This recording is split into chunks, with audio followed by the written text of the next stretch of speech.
Good morning, passengers. This is Captain Bot 6000. I once had a threesome with Travelocity and Expedia, but it didn't go anywhere. Have a nice flight.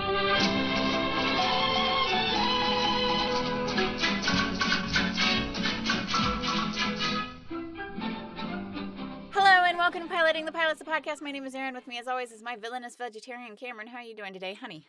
Ready to rip into some radishes. And beef and noodles. And beef and noodles. How are you doing today?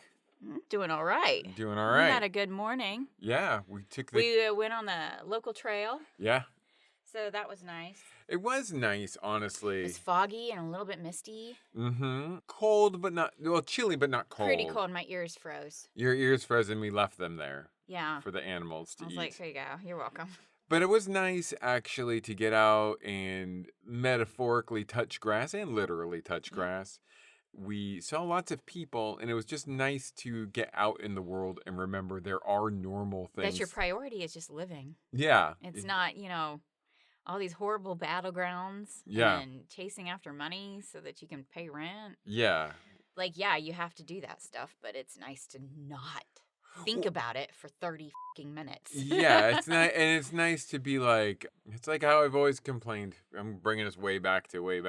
But like The Witcher, when I talked about The Witcher, I was like, what is he fighting for? Like, Right. The whole world is gray and awful. Yeah. And it's kind of, when you get out into nature and you see like-minded individuals, quite a few. I mean, not like it was crowded, but there were a lot of people. There was a lot of There families. was a lot of people. A lot of people out there jogging and walking their dogs. Lots of families, yeah. That you see like, oh, right. Mr. Frodo, there is a world worth fighting for. Right. So, just remember, choose your battles and do that. So it was really nice, actually. Mm-hmm. The kids enjoyed themselves. Oh, our kids had a ton of fun. Yeah, and we're definitely going to try to make it a more weekly event. It's just been cold, so we really haven't done it. But it was nice to get out there and do it today. Need to touch grass a lot. Otherwise, I shut down. Yeah, absolutely. Honestly, there's a reason why that saying's a saying. Like, you have to get outside. Yeah, you really do. And we saw a beautiful cardinal because we have a cardinal a family of cardinals that live next to us. In one of our trees. And I'm going to be adding more trees. Yeah. I am going to completely shield us from the outside world. A barrier of trees. Everyone else in our neighborhood seems to have cut down their dumbass trees. And so the neighborhood just looks like shit. Yeah. It's just cars and concrete everywhere. Yeah. It looks horrible, except for our house. Yeah. And so I'm going to add... We get compliments on our house. All the time. Yeah. So I'm going to add even more trees into the backyard, make that a sanctuary, and just ignore the rest of the world. Like, picture the castle from Sleeping Beauty when it's covered in thorns. Yeah, that's going to be us. That's it. Erin is Maleficent. Yeah, you are not allowed here. And I got tons of minions. There you go. I will send them at you. Maleficent when she was cool. Yeah, when she was cool. Like 1940s? Was that when Sleeping Beauty was released, or was it 50s? I think it was 50s, and it was one of their first flops. Yeah, it was a huge flop. And what I always liked about it, because we watched it a few years ago, is how the animation style is very much like the Bordeaux tapestry. Yeah. I never realized that artistic decision until I saw it, and I was like, "Oh, that's really cool that they did it like that." Yeah, it's awesome. But no. And Maleficent looks gorgeous. You know what else I realized the other day? I wrote this on my. If anyone's following me on Letterboxd, which you should, because it's the place to be on the internet. I'll follow you. Aw, thank you. But you don't have a Letterboxd account. That's true, because I don't care about movies. You don't watch the movies. Although our TV show today is classified as a TV movie. Oh, is it? Yeah, but it's not on Letterboxd. Huh. But the last ones we did, like Legally Blonde, was on Letterboxd. What? Yeah, and that's wild. Changing Patterns was on Letterboxd, so I was actually able to log those. So I was watching Star Trek, the motion picture. This is the one with V'ger. Have you ever seen Star Trek, the motion picture? Probably years ago, maybe. I don't know. Does it have Khan? That would be Wrath of Khan. Oh. Star Trek the motion picture with the OG cast is... I've seen every Star Trek movie. Yeah, I'm sure you have. Whether or not I remember them, now that's a different question. That's kind of where I'm at with him. I've never been a Trekkie, per se. I don't have anything against Star Trek. It's just not something that was really into. Although I feel like I really want to get into it now. Like I feel like well, we're going to do tried. Yeah, I think And remember, I was like, we should do a TV show about the TV show. Right. Maybe we should do that again. But then you were like, hey, Erin, remember, you got bored with Magnum and Murder, She Wrote. Oh, and I was like, that's right. right. That's why we're doing the pilot stuff so that it can change it up because I do get bored really easily. And the thing with Magnum and Murder, She Wrote is those are pretty decent shows. Magnum... Magnum, you have to be a certain, I think, personality, but I don't think it was a quality issue. Right. It was more of a sexist issue. But you know what I found out too? I'm way off topic now.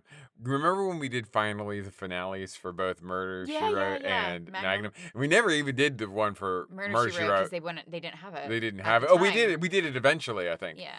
The one we watched for Magnum PI was season 8. And he was actually the show was supposed to end in season 7, which ended with him dying. Oh my God, that's awesome. And that's where it was supposed to end. And then they convinced them to do one more season. Okay. And I'm like, but like, how cool would it have been had the show ended with Magnum dying? Oh, so you mean like Buffy?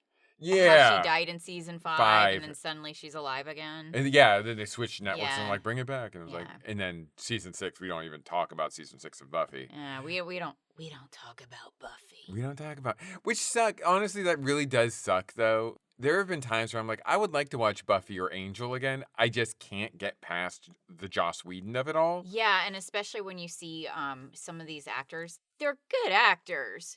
But you can also see like the undercurrent of just, I hate this. Yeah. You know? Well, it's hard to hide that. Well, it's like, I remember, we're way off topic, but it doesn't matter. This is what we're doing today. But I remember like after Buffy was canceled, Sarah Michelle Gellar really got thrown under the bus of being like she was difficult and she had a lot of problems working with Joss Whedon. Yeah. And at that point, Joss Whedon was like the golden boy. Yeah. But now it's turning out it's like, oh, she was difficult because she was protecting. I forgot. R.I.P. Trachtenberg? Yeah. She died last year, but. Oh my God. Yeah, she had like a kidney thing. Oh. Yeah, it's sad. It's horrible. I was trying to think of her name in the show. Michelle Trachtenberg. Yeah, and her name was Dawn. Dawn. Yeah, she was protecting her from the toxic behavior. And it's like, oh, so she got labeled as difficult because she was actually doing a good thing. Any woman labeled as difficult means she's awesome. She's probably doing a good thing. She's doing really good things. It's the way I feel about Buffy and Angel is very much how I feel about Mel Gibson. Ugh. When I grew up, I used to love watching like the Lethal Weapon movies and all that stuff. And I would love to go and revisit the Lethal Weapon movies, but I just cannot stand Mel Gibson. Yeah, he's disgusting. There are people who are probably, well, I don't know. He's just so racist. There's something about the things he's done and said that rubs me differently than other people who have done bad things. You know, like that whole philosophy of separating the art from the artist. Right. Sometimes it's easier. And there's not really a clear reason why it's easier. But, like, for whatever reason, Mel Gibson really is despicable to me. Yeah. Because, like, the thing is, like, where he said, like, his wife wouldn't get into heaven because she's a Protestant and he's a Catholic. Yeah. He thinks, like, every pope since the 1960s is a false pope. Yeah. Because he's, like, that weird kind of Catholicism. Yeah. And then, of course, all the anti-Semitism and threatening his wife to beat her when she was pregnant. No, it's just, like... The fact this guy keeps getting multiple chances to like do more movies and like he got an Academy Award like since then. It's like it kills me. I don't know. What was I talking? Oh, Star Trek. Let's go back to Star Trek, the good stuff. So I'm talking about Star Trek and like Star Trek, the motion picture. I probably know the plot to that one better than any other Star Trek movie because when I was a child, my mom, you know my mom. She goes to the library all the time. And every time she went to the library, she'd pick me up books. Right. And I was really into like the Star Wars books and stuff like that. And I was really into novelizations when I was a kid. I read a lot of like movie novelizations. Okay. She picked me up Star Trek, the motion picture, the novelization. It was like an old copy because even at that point, it was like an old movie. Right. And I remember reading it and then seeing the movie. And I'm like, wow, this is not what I pictured in my head. But anyway, my point is when I was watching it this time, and this is like something I'm sure Trekkies have been talking about since the 60s. Okay. But since I'm not a Trekkie, it's a new conversation for you? Like, it just suddenly like, oh, interesting. The Enterprise is always broke. Yeah. It's never ready. It's never in optimal condition. So, like, even in Star Trek The Motion Picture, the very first movie they did, they're like, we have to take the Enterprise out, and she's not ready. And we're going to have problems with her. And then I'm like, oh, yeah. And then, like, Wrath of Khan, it gets blowed up at the end. And then, or, you know what I mean? Right. Like, or it doesn't get blowed up, but, like, maybe that's a search for Spock. Whatever. Like, it's constantly in repair. Yeah. And even when you get into, like, Next Generation, it's constantly needing repairs. So I'm like, it's interesting in this microcosm of this utopian society, but the society, the Earth, the world, always requires work. Yeah. It's never fully ready. We're never in an optimal position. Right. The world's never going to be perfect, but we can still be working towards making it perfect. I just thought it was a neat metaphor. Yeah. I don't know. I mean, I don't know if that was intentional. I'm like, it's clearly intentional because it's never working. Right. So, like, there's a reason why the Enterprise is always like, you need Scotty. He's like a priest of the ship. He needs to make sure everything's good. Other things we've watched recently, we watched Expedition X, and they were chasing the Thunderbird. Yeah, that was cool. That was pretty neat. They had a huge bird nest that they found, 9 feet wide and 2 feet tall. But That's it was cool. Eagle nest, though. It's an eagle nest. Yeah, it's very cool. We saw a lot of MAGA types that just... I don't get scared easily. I was in the military, so I don't get scared. I don't get scared. I'm like, okay. It was a Thunderbird. It had lightning coming out of its eyes. It craps thunder. I seen it. If someone said I seen it. I seen it. I seen it. And the other thing we watched, the new thing we watched, was the Scrubs reboot. Oh, right. I had forgotten about that. And we should probably... And that was just yesterday. That was just yesterday. We should probably talk about it for just a minute to give a little background on Scrubs. Scrubs is a show that you and I enjoyed. I liked it. I don't think it's a wild thing to say. We, when DVDs and buying them, although it's coming back. Did you hear that? What? Gen Z, movie stores are coming back, movie rental. Yeah.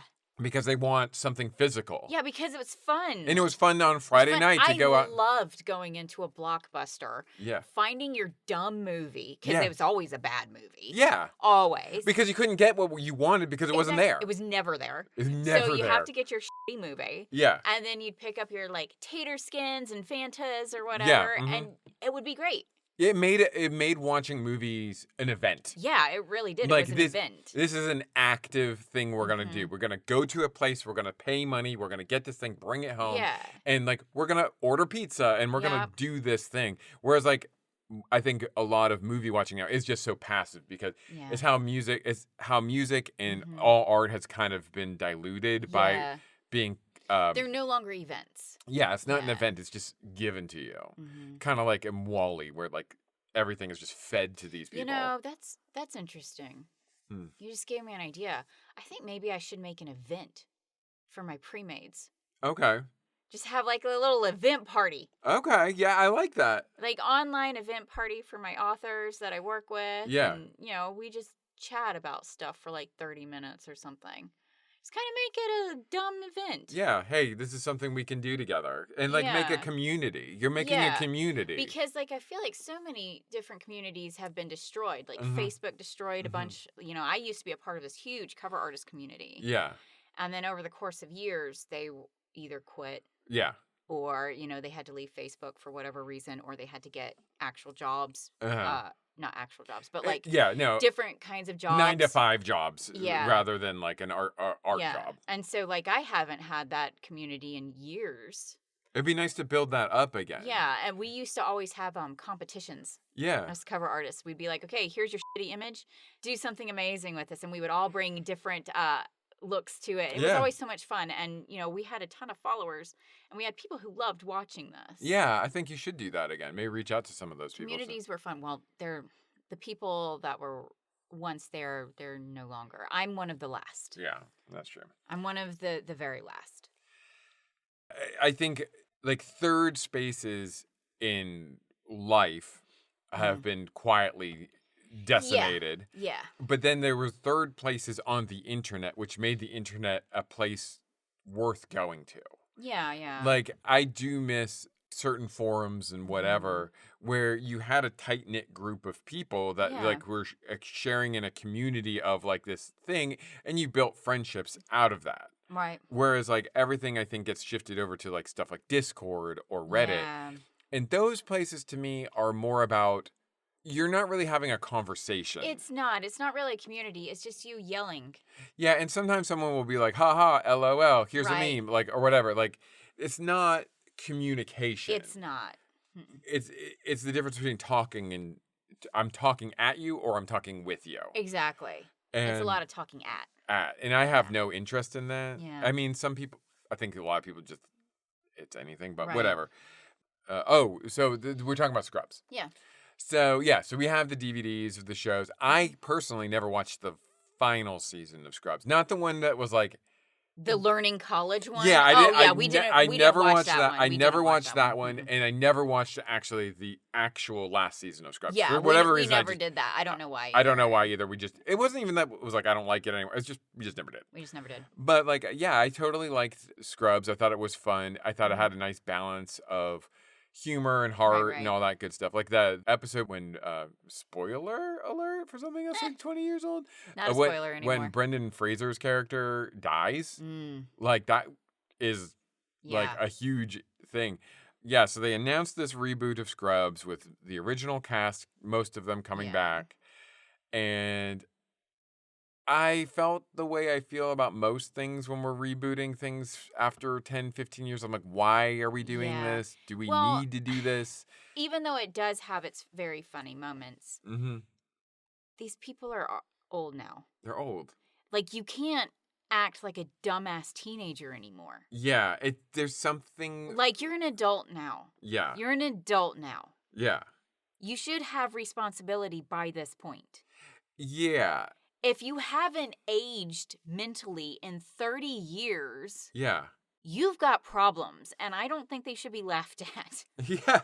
Quite honestly. Like you and I are still goofballs. Yeah.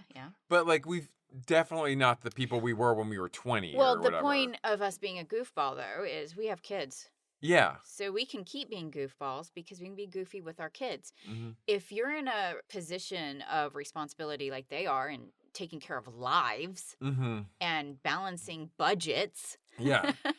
You kind of can't be a goofball in that situation. You can be a goofball outside that situation. Yeah. But not when you're in it. Right. Like, I think them acting silly at home or on the rooftop is fine. Not when you're doing your job. Yeah, because you aren't... People's lives are on the line here. You aren't a 20-something-year-old intern anymore. Yeah. You're not, like, just starting out on life. You are in fully middle age at this point. Yeah. And you have a very important job. Yeah. It's saving lives.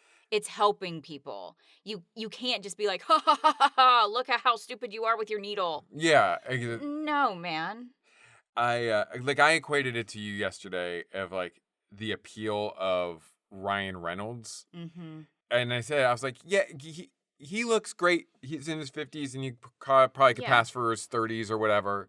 And that's fine, but it's also like, grow up. You're an adult. A little bit. It's how I feel about, like, a lot of people were excited about when Blink-182, the original three, rebanded recently.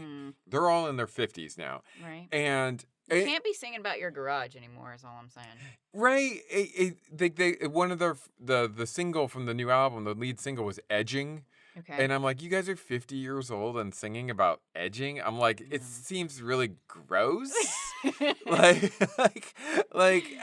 don't know. I don't really want this. Right. It's like you can compare them to, obviously, one of their contemporaries, like Green Day. I feel like has matured as they get older. Yeah, exactly. I mean, like, their music's still their music, but it's like, we're not singing about, like, smoking pot all day. Right. Or whatever. Yeah. I think you have to kind of grow up. And I think that's where my initial hesitation with this is like, I don't know if I want to see you guys be irresponsible 50-year-olds. Yeah. Now, I still really like the Todd. And I've always thought he was hilarious. Yeah. And obviously out of place. Yes. Obviously. But I loved his consent high five. Yeah. Well, the thing with Todd is the Todd. I'm sorry. Let me get the definite article in there. The thing with the Todd is he's what we've been talking about with like these sitcoms is he's not an aspirational character. No. You're not supposed to be like, oh, we hope I'm like the Todd one day. You're supposed to be like, he is inappropriate. Yeah. He is wrong. And that gives you the freedom to laugh at him. Yeah, because it's like you're laughing at his antics, not with his antics. Yeah. What I really don't like is how they got rid of, what is his name, Kelso? Because they were like, oh, he's going to be too mean. This is Cox, Dr. Cox. Yeah, because he's an HR nightmare, blah, blah, blah. Yeah. Let's all be like super sensitive about people's feelings and stuff like that. It's that hate on woke bullshit. Yeah. I mean, you should be punished. You have no fucking manners. Yeah. It is Have manners. Treat people with respect. Stop being such a dick. And remember, this is made by the same person who made Ted Lasso. So, like, Scrubs is in Ted Lasso. It is. So I know he's woke. Like, like the creator is an ally, I guess. But, like, Dr. Cox is such it's like... I don't know what to do with... I mean, like, you're right. They kind of wrote him out because, like, I don't know what to do with this character in 2026. Yeah, and it's frustrating because he was a great character. He was a great character. Yeah. And it's like, we have to get rid of him because we can't fundamentally change his... Well, they didn't want to make the attempt. Yeah. They were like, he is stuck in his ways, and he's going to be this way, and we just have to shuffle him off the stage. So they did. And they pretty much did. Yeah. I mean, after the first episode. I don't know if he'll return or... No, he made Dorian... The boss, JD. JD, yeah. He made him chief of medicine. Yeah. Now, does this mean the show is completely bad? No. No. I don't hate it. There are some genuine chuckles that it got from me several times. We've watched 2 episodes, and I've laughed in both of them. There have been jokes that I have... But there's also a lot of periods of, like... Nothing. Yeah, nothing. And it's also like, you guys are too old for this. And it does suffer also from the Force Awakens-itis, where we have our heroes who left at a very positive point in their life. Yeah. What I do remember of the final season of Scrubs, which I did not watch, but I do know it ends with JD and what's her name? Yeah. I want to call her Jordan, but that's Dr. Cox's wife, and now she's on Shrinking. The other one, Elliot. Yeah. They got married. Yeah. Like, that was their love story. The whole show was like their love story. And now it's like, oh, let's start them off as divorced because both of them are horrible people. Yeah, like, oh, they couldn't just have a happy ending. They had to be divorced. And now we have to, like, get them back together again. Also, like, he's made mention in passing that he has kids with her. Has he? Yeah, it says something. The reason why he was working as a concierge doctor in like the suburbs was to be closer to his kids. What? We have not seen these kids. What? We've seen Turk's kids. Yeah, he has 4 daughters. Yeah, and I didn't like that one joke where got really sexist really fast. Yeah, which was like, I didn't like that. Yeah, my dad had 4 daughters. That didn't make him girly. What I didn't like too is like the youngest one's like, why don't I have a nickname? And he's like, you do. It's Accident. Ugh. I'm like, that's not funny. Wow. Me and my younger sister were accidents. Yeah, I was an accident. Yeah. My mom was, hey guys, my mom was on her way literally to get her tubes tied. Your dad was like, I can't help it. and like she was like scheduled to get her tubes tied and then found out she was pregnant with me. Well, there you go. Both of us accidents. Yep. Having kids. Hell yeah. Consent high five. Will I watch the rest of the season? Probably, but not like in a binge, kind of like... I'm not going to be eagerly waiting for it. If there's nothing else on, I'll put it on as just noise. Yeah. So something to watch while we eat lunch or whatever, just to kind of break up our day. But I'm just not into it. I'm not really into it either. It has a long way to go to get me... you're an adult now. Yeah. Act adult when you're saving lives, please. Why won't you act like a adult? Yes, I'm gonna whine.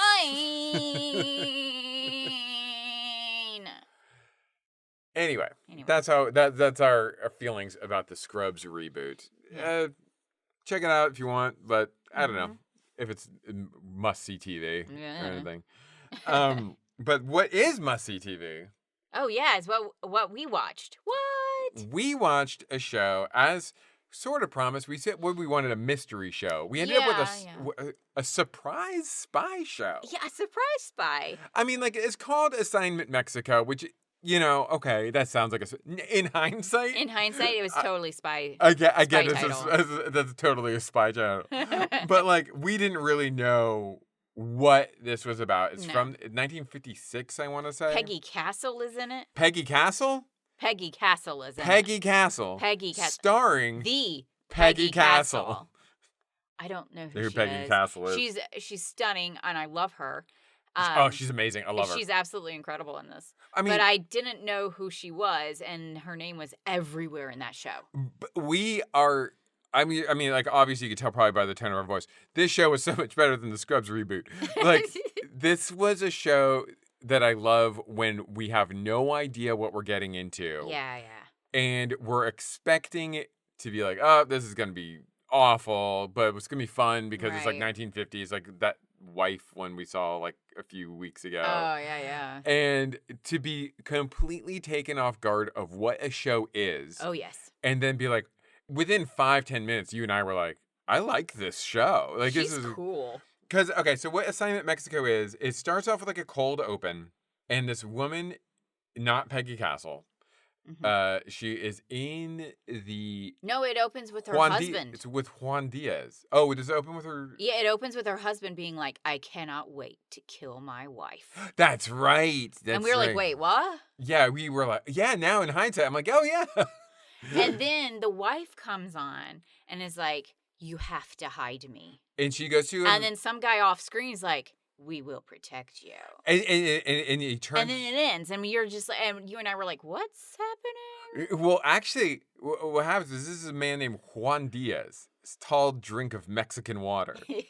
He turns to the camera and he's like, he says to somebody, he's like, get me Grace O'Connor at the travel agency. Yeah. And I'm like, what? Yeah. I go, huh?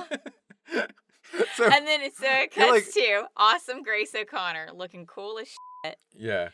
She looks like that chick from The Sound of Music. Not Julie Andrews, but the one that he Lysol? Rejects. Oh, right. Yeah, that gorgeous woman? Yes. Yeah. For his nanny. For his nanny, you. Like, inappropriate. I mean, like, I'm glad you ripped up that Nazi flag, but still inappropriate. Inappropriate. Yeah, because she was amazing. Yeah. I loved her. I love that. Well, and it's one of those She had the coolest bow dress I've ever seen. It's one of those movies, too, where, like, it's so difficult to justify the cheating that's going on. It's like, that person's amazing, too. You didn't even, like, bother making them, like, awful. Is she a Nazi in it?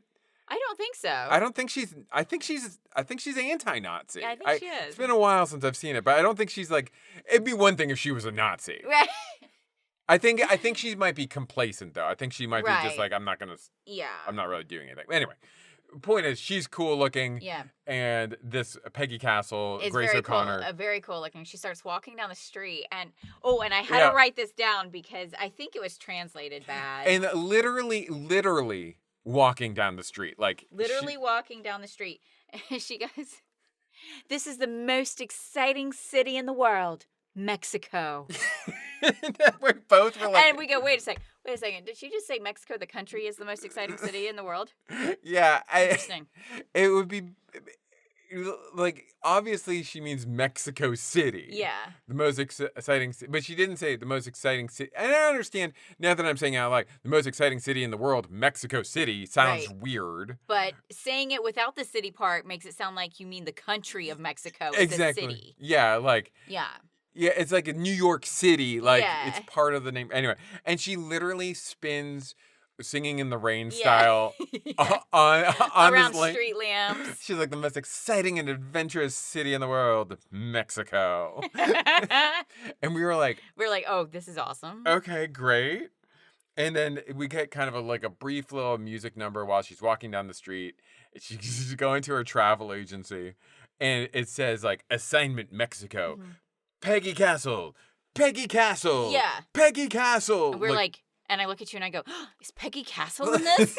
I've never seen it so, like, in your face, like, this is the draw. And you and I are like, who is Peggy Castle? I mean, she's cool as shit, but I didn't know who she was. Yeah, I mean, I'm going to look her up on IMDb to see if we, like, know her from classic films or whatever. Right.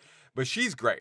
Oh, she's amazing. Bring back the name Peggy. Peggy Castle works at this travel agency, and she gets to work, and here's something you have to understand about this show. Mm-hmm. I mean, like, not understand, the most amazing thing happened in this show. Oh, it's the most amazing. We find out that Grace O'Connor, played by Peggy Castle. Yeah, same person. So if we call her Peggy Castle, is a spy. Yeah, she's a spy. She is the main character of this spy show. Yeah. In 1956. She's the spy. She is the James Bond. Like, she is the spy. Yeah. And the show treated that with... legit. Yeah, of course she is. With respect, with no, like, for a woman. Yeah. I mean, there were, like, moments where, when we'll talk about Juan Diaz a little bit, where... Yeah. He kind of does a little bit more of like the physical fighting kind of stuff. Well, he's the head detective cop there, but he's whatever. He's like the cop of Mexico, so he's the city of Mexico. He's got to have a good role too. Yeah. But they do a good job of making them partners. Yeah. Like, and she says that at one point when she meets up with him, she's like, he is my romantic interest, but he is also my professional partner. Yeah.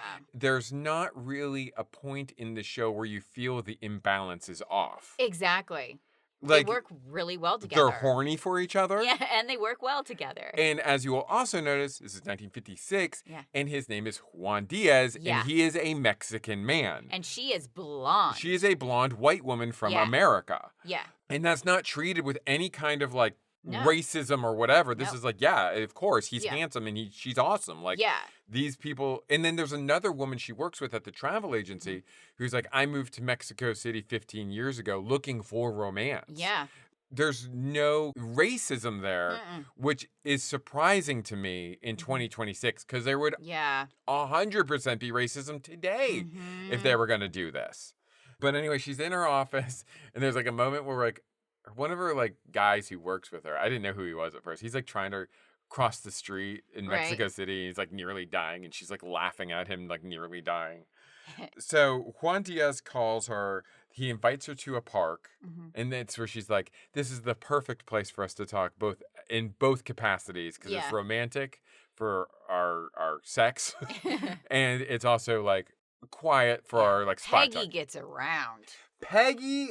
Because Juan is like, we need to get married. And she's like, no, I'm banging someone else today. Yeah, today I'm banging someone else. Oh, by the way, you two gentlemen will be joining me tonight. Yeah, pretty much. That's what happens.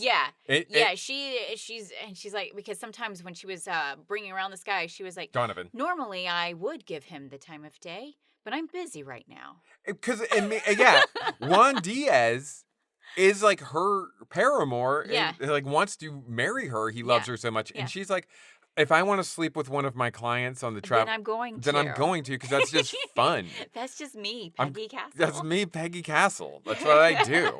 She was fucking awesome. She was fucking awesome. And the show doesn't make any judgments of that. No. It's just like, she wants to get laid. I mean, like, around. It's the 50s. They're not saying like I'm fucking around, but like that's definitely what she's doing. It's 1950s. This is code for I'm fucking around. Yeah.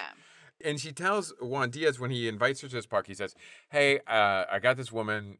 Her husband wants to kill her because he is a drug trafficker. Yeah. And she has evidence. Now, what I loved was he was an illegal he says specifically it's an illegal traffic between Mexico and Europe, which it seems like America's right there, but I feel like this is an American show, and they're like, there's no drugs in America. Like, we don't... I don't think this was American. I can't be. It can't be, because, like... We'll find out. It felt like Mexico City propaganda, because as I was watching, I was like, hey, what's the elevation in Mexico City? Hey, what's that cool statue? Hey, is that the Basilica de Guadalupe? Yeah. You just start wanting to learn more about Mexico City watching this show. So I don't think this was American-based. It couldn't have been. Honestly, my one complaint about the show, and it's not the show's fault, is that it was in black and white, and I would have loved to see it in color. Yeah, because they had those dancers, and I was like, oh, this must be, like, really colorful and really cool looking. It was culturally respectful. Yeah, because she mentioned the Aztecs and the Toltecs. The Toltecs and it started with an N. Ah! Sorry, I forgot. But but the point is, they're not like those people. Yeah, or exactly. whatever. It was like, we have so many great cultures here. They even have a huge Chinese culture at the time. Well, and you mentioned the statue. There's a statue at one point where she's having a meetup. Mm-hmm. Turns out he's like a mole. Yeah. But like they're trying to throw her off the case because she's so smart and she's so good at. Yeah. They're like, we have to neutralize her because she's so good at this. She's such a great spy. Yeah. Which is, again, what? Yeah. We just watched frickin' Legally Blonde and like, you know, like I'm like, wow, they are treating this woman in 1950s with so much respect. Yeah. They're like, she's the threat. She's the threat. Yeah. And they do it in this area. I don't remember it's the I have it right here. The Plaza Santo Domingo in Mexico City. And there's a statue, and I made fun of it at the time because I was like, the angle that we had made it look like he was in an electric chair. Let me tell you a little something, because I looked it up. Okay. Another reason why I didn't like it in black and white, I was like, are we in Mexico City? Like, it could be anywhere. Like, I want to see and I feel like the colors. There was no orange tint. How do I know it's warm if there's not orange tint? Right? So I looked at the statue, and it's, sorry, my Spanish is not great, although lots of Spanish in the show, and it was not like obviously it wasn't subtitled, but like just casual Spanish that she speaks. Speaks. She's learned the language. We were progressive for a while.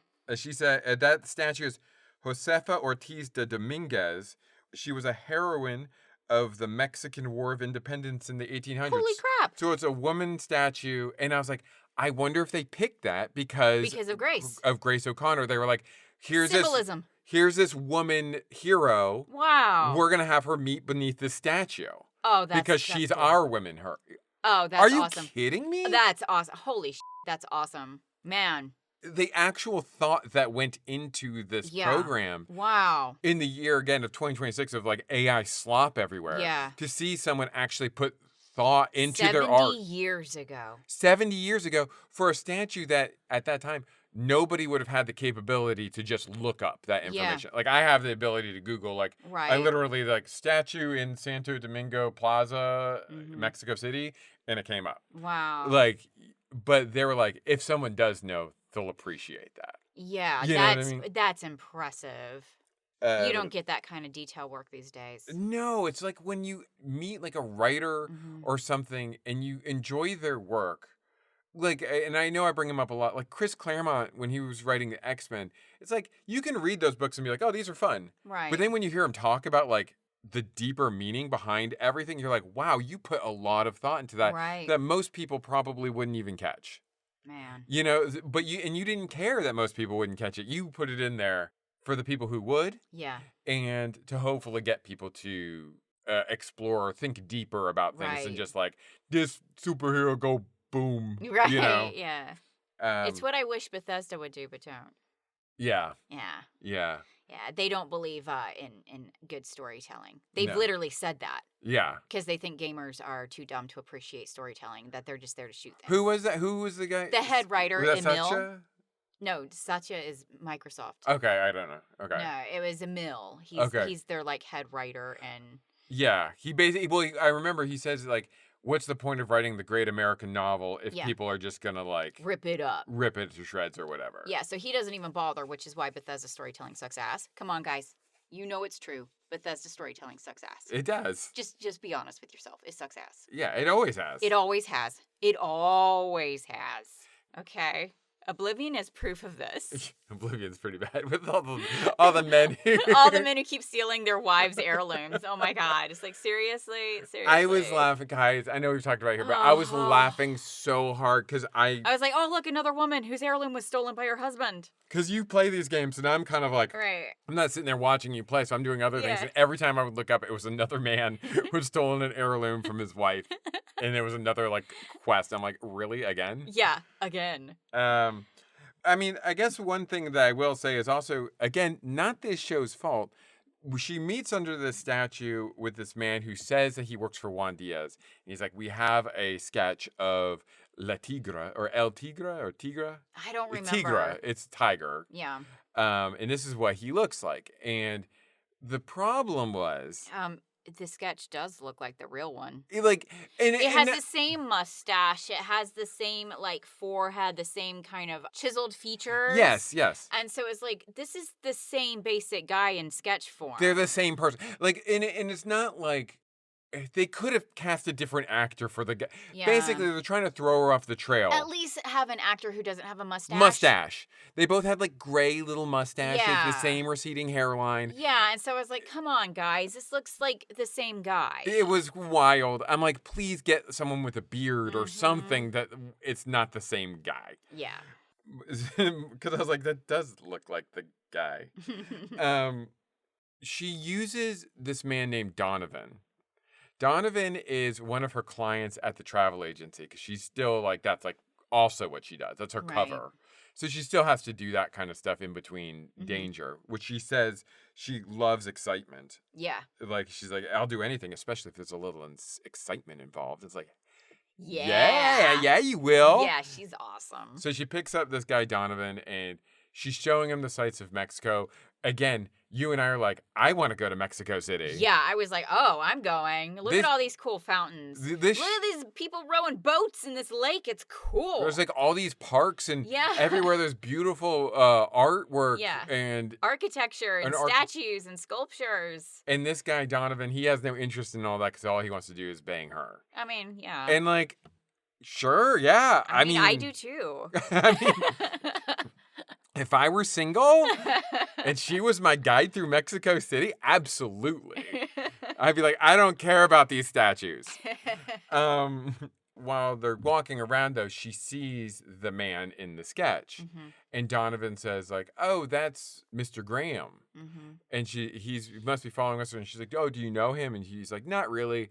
We had some drinks and smokes and ate some beef noodles together on the plane. And she's oh my God, because the one thing they do, there's 3 things they know about Tigra. But one of the big things that they know about Tigra is he is a villainous vegetarian. A villainous vegetarian with asthma. And he's eating beef noodles and smoking? Yeah. No, I don't think so. And so she's oh my gosh, we got the wrong guy. So of course, because she's so smart, she trusts Juan Diaz, but she's I can't trust his group anymore. Yeah, because there's clearly a mole. Because they're trying to throw us off the scent. And at this time, Tigra's wife has disappeared too. They've lost track of her. Turns out, though, Juan Diaz let her go. Used her as bait. Yeah. And then ended up using Grace as bait as well. But in a way, that's really cool faith in her. Yeah. In one of the parts I really liked about X-Men 97, the cartoon, there's a scene in it where Rogue and Gambit are off together, fighting or whatever. Right. He's on a motorcycle, she's flying next to him, and they're getting attacked. And she gets hit. And he looks in his rearview mirror, and he's just all right, I'm going to keep going. Because he trusts Rogue. She's so powerful, she's fine. I don't have to, be I'm coming to save you, Cher. He's she's got this. That feeling of I trust you so much that yeah, you're in danger, but I know you're powerful and you can get out of this. Yeah, you got this. I'm not worried about it. Yeah, that's cool. So, once she figures out that they're following the wrong guy, she takes Donovan out to lunch at the dance lunch place, which looked awesome. Right. And then she gets a phone call, and then Donovan, she makes a call. Then she's hey, I can't really talk, but we're doing the wrong thing. Right.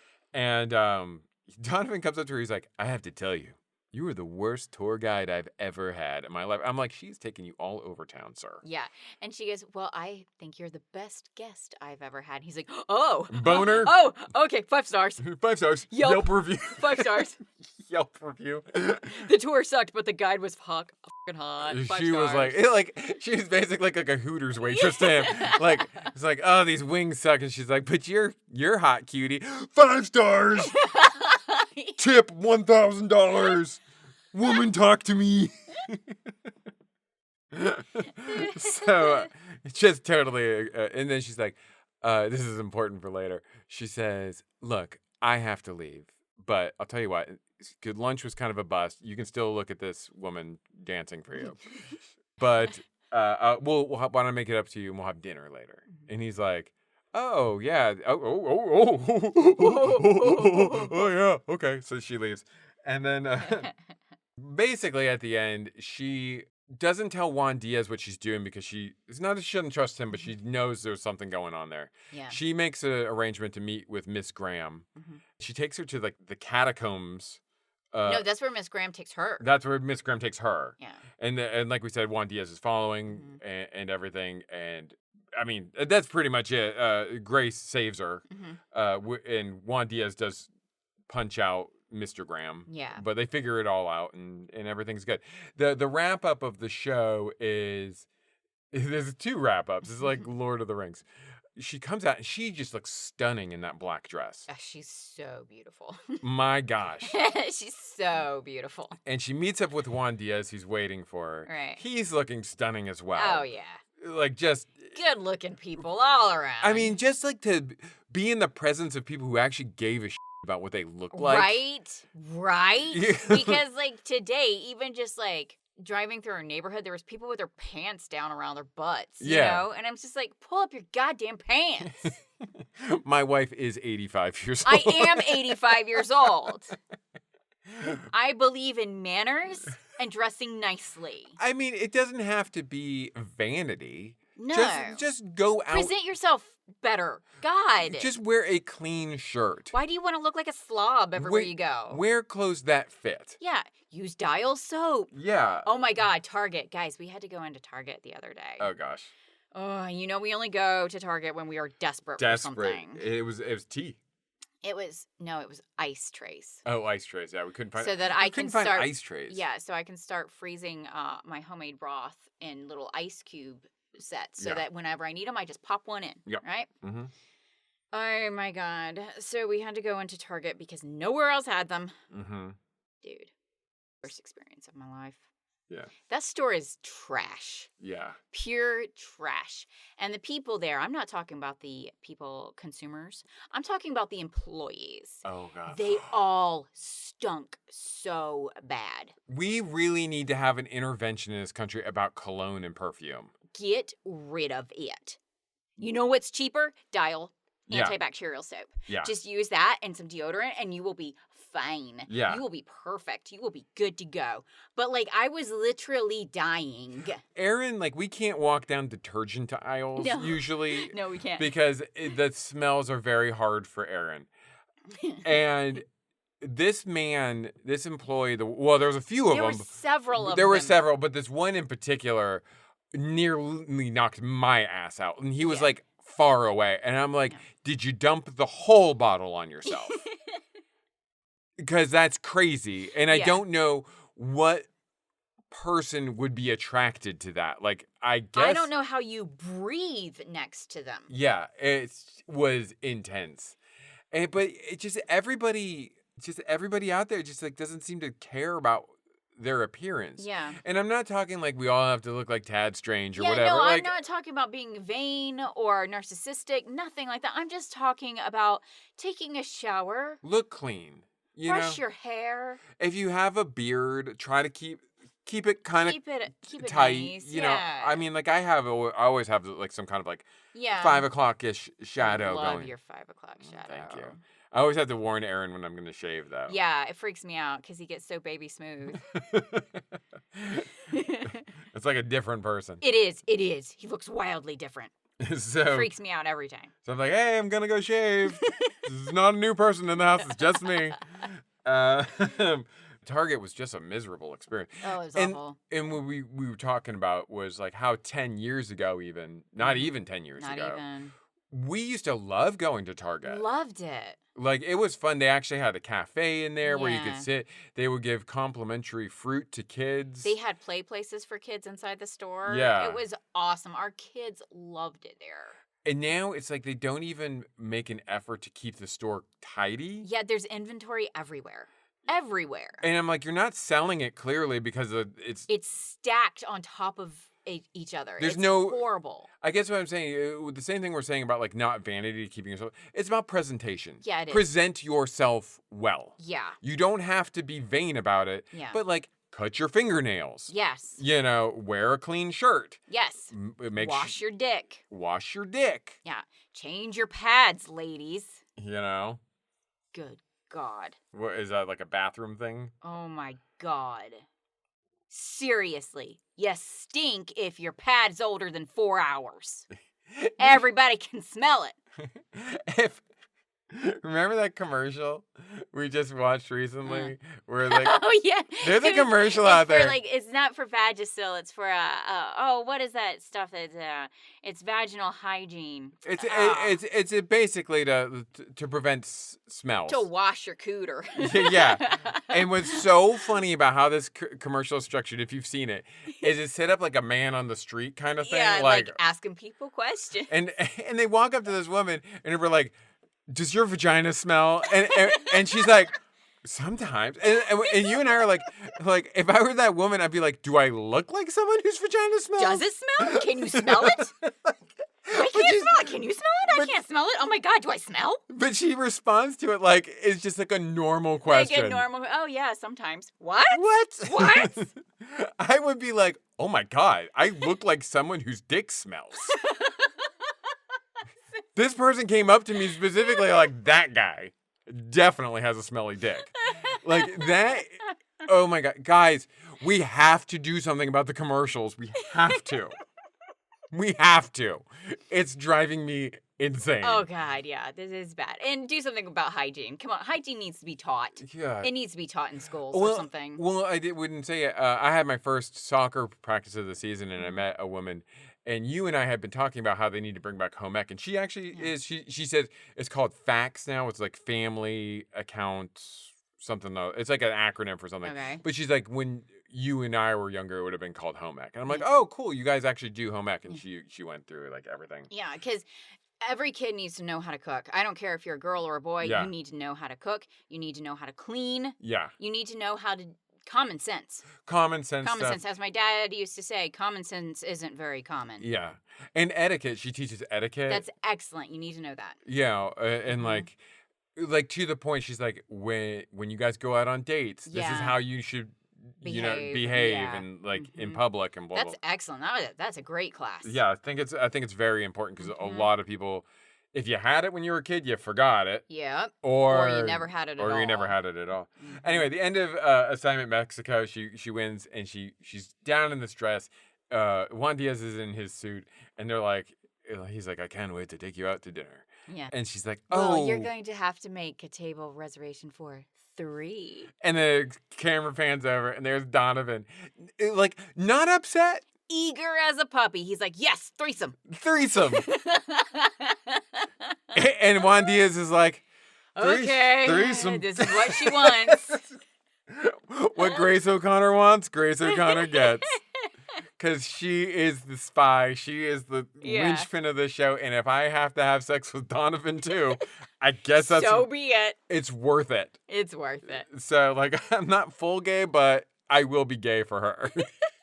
Like, and Donovan's just down to clown. Oh yeah, he's just down to clown. Yeah. Okay, so then the show fades to black, and we were like, "Oh my God, what a great way to end this show on a threesome!"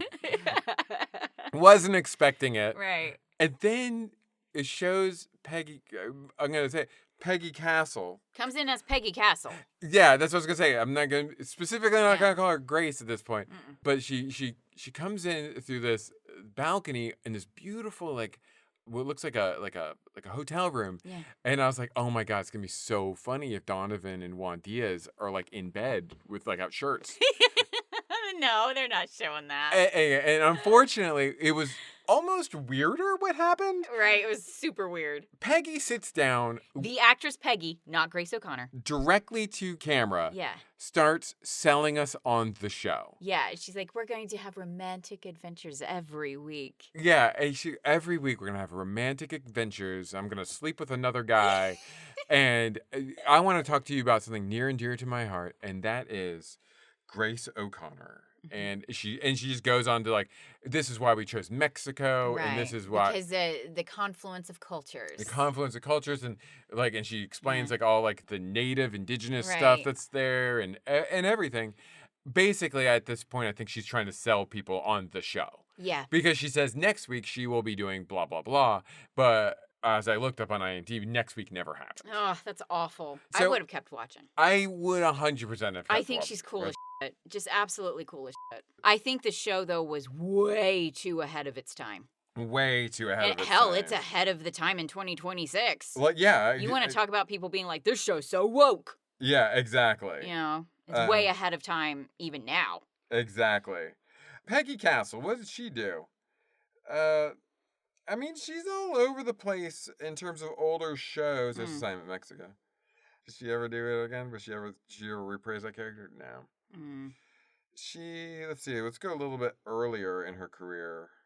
She does a lot of Westerns, as you might imagine. She's in a lot of stuff like for 1 or 2 episodes. She certainly was prolific in terms of work, but it doesn't look like... So we're not crazy to be like, we don't know who she is. Okay. Underrated. Underrated makes me kind of sad that she didn't get this show greenlit, because I think she would have been more of a household name. I think so too. Had that happened for her. It got a user review of 7.4 out of 10 on IMDb. That's not bad. Not bad, because considering like who even has heard of this show. Yeah.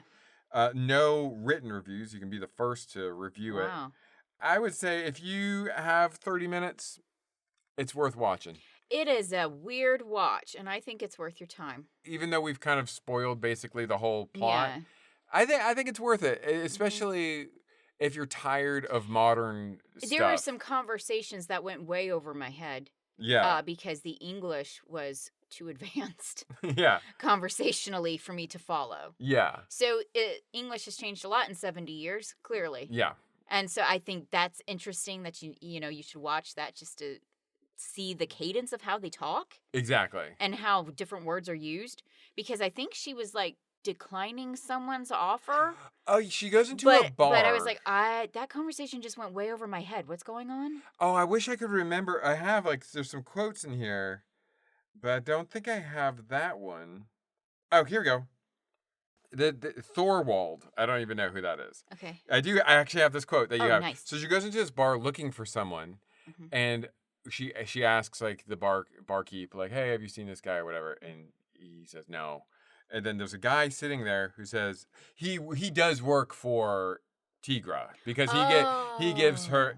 That's how they know she's on the case. Oh, okay. You remember when they have that conversation in like the kitchen, and he's like, his asthma was bothering him because of the elevation and stuff like that. Yeah. That was the same guy, but he says, "How about a drink between friends?" is what he says to her, and she says, "That's a nice custom between friends. However, I'd prefer to think of you as a stranger." Ooh. So nice. Like that's how you turn someone down. That's how you turn someone down. You can just remain a stranger. We're not friends. Wow. God, she's awesome. And considering how sexually awesome she is, it's like, man, she just knew that guy was bad news bears. Yeah. Wow. I like her so much. Oh, man. There are no reviews, as I said, for this, unfortunately, except for ours. And I would say watch it. I think it's cool. Assignment Mexico. Cool as shit. Now that's a strong woman. Is a strong woman, and she was able to... Not toxic at all. They didn't make her like a man. Yeah. Or whatever. She's just a strong woman. It's impressive. Man, was it impressive. Yeah. Honestly, you compare it to like shitty Captain Marvel. Yeah. And it's like, I'd much rather watch Grace O'Connor. Yeah, absolutely. Like 100%. Yeah, she's... This came out in 1956. 1956. Wow. Yeah, and and I should say this too, that the cast is Latino or Latina. Like it's not like white people playing Mexicans.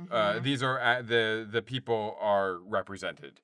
That's so nice. Again, so 1956. I mean, we're talking about a period where like Italians would play Native Americans. Yeah, exactly. So I just this is impressive of how like progressive it was. Worth pointing out as I'm looking at the And I'm not saying it was a great time. Not at all. Nope. I'm just saying this is a real good step in the right direction. Yeah. And unfortunately, it was shut down. And to see like in 1956, so what would you say, 70 years ago, right? Exactly. Yeah. So exactly 70 years ago. The way we view Mexico has radically changed. Not me, but I mean like just in the propaganda about it. The propaganda about how America treats Mexico. Yeah. This was a very positive experience with many expatriates going there to seek out a new life. Adventure and romance, apparently. Yeah. And apparently, you could find a ton of adventure and romance in Mexico. The greatest city in the world. So anyway, that was worth it. That was like one of my favorite shows we've watched in a minute. It was really refreshing, and I'm super glad we pressed play on it. Yeah, and we almost passed by it, and you were like, no. Go up to that assignment Mexico. And like I said, I didn't know this was a female-led show. I didn't either, guys. It's not like I know these things. Yeah, like... So, I don't even know Star Trek movies. Guys, I definitely don't know something 70 years ago. Yeah, I definitely... When it started off with Juan Diaz, I was like, okay, it's his show. But no, immediately it goes... it's her show. And it made sure you knew that it was Peggy Castle's show. Yeah. I mean, like, I feel bad for her, too, because it felt like it was a real... Passion project for her. The fact that she felt the need to, at the end of it, be like, I would like you guys to keep watching this, and this is exciting stuff, and like for it just to kind of fall on deaf ears feels really sad, you know. But hopefully she had a lot of work afterwards, so you know, she kept going, so that's good. Yeah, do you have anything else you would like to add? Oh, I've been wanting to recommend a music video, and I've been forgetting about it for a few weeks. Music video. And Did I make this anymore? And I keep forgetting. It's by Lydia the Bard, and the song is entitled "Feed Us Your Girls." Okay. There's a lot of trigger warnings in it. Okay. But yeah, watch it. Okay, I will definitely watch it. I can't give you anything more about it because there's a lot of spoilers in it. Mm-hmm. But yeah, it's really, really good. Okay. Really, really prescient. Wow. Yeah. Okay. So. All right. I don't have any. And it's an earworm, which sucks because the message is really dark. Right. Okay. So you're gonna be like singing this, like. Yeah, it plays in your head, and then it's like super depressing. You just have this depressing thought over and over and over and over in your head. All right. Yeah. Anyway, I don't have anything else to plug or add at the moment. So if that's it, then we will see you next week, and hopefully we get something as good or. Well, it's probably gonna be again. Probably.